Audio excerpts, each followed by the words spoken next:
Picture this. I'm sitting in my doctor's office, bored as I can be, waiting for my appointment to start.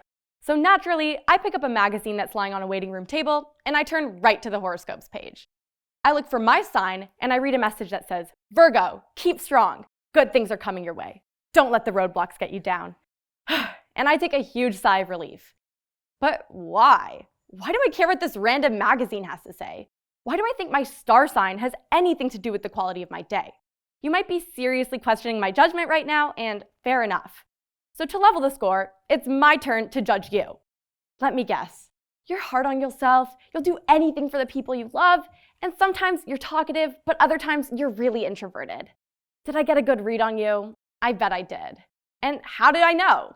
Well, those statements were vague and positive in nature, so when you asked yourself, can I apply them to my own life?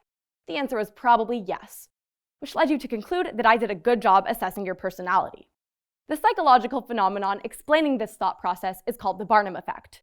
The Barnum effect is a cognitive bias that posits that if we're vague enough in our descriptions, people will apply those descriptions to themselves. The Barnum effect explains why people like me, and maybe like you too, enjoy reading our horoscopes. So, if astrology is believable because of a cognitive bias, is it debunked? I mean, we believe it because of this Barnum effect. So, should we reject it in the name of science?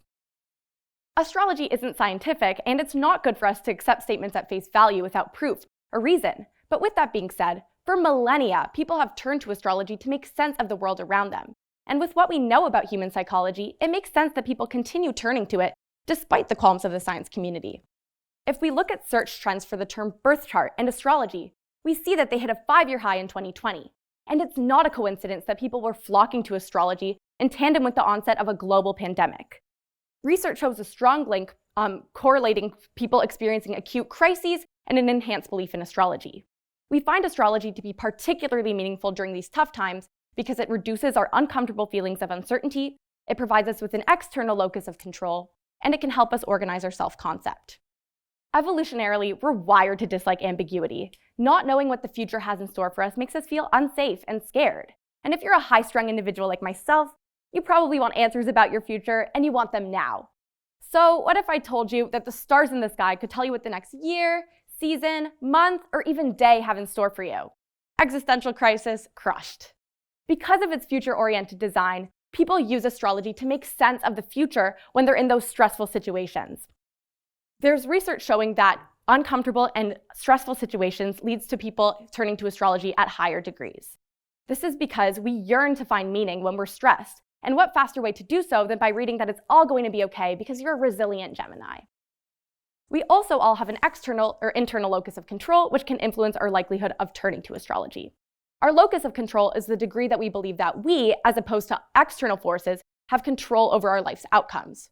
If our locus of control is placed internally, we believe that we have a lot of agency over our life's outcomes.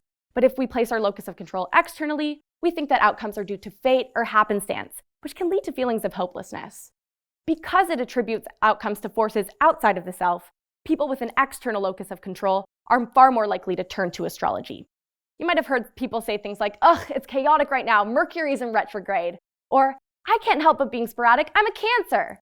While it's healthy for us to take accountability when we make mistakes, sometimes we really do experience unfortunate situations in which we don't have control over the outcomes. In these situations, people who turn to astrology are less likely to engage in unnecessary self-blame, which can be an adaptive stress management strategy.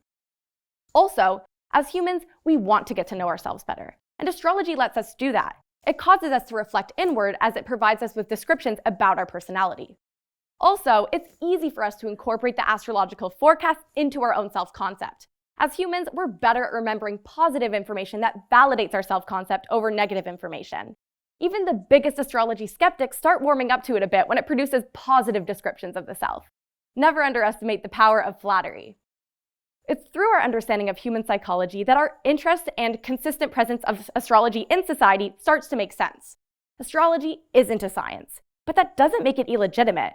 Most people who turn to it don't even treat it as a science themselves. Instead, they approach it as a stress management strategy. If we reframe our understanding of astrology to be more akin to a self-help method, there's no reason that the science and astrology communities need to be pitted against each other. There's no empirical backing to a vague astrological forecast. But if we believe something to be true, we're more likely to act in accordance in ways that will encourage that event to occur. So for some, reading a positive astrological forecast can be that push they need to move their lives in a positive direction. And with our world being as scary and unpredictable as it is, if astrology helps people feel a little bit closer to themselves and their future, who am I to say if Mercury is really in retrograde?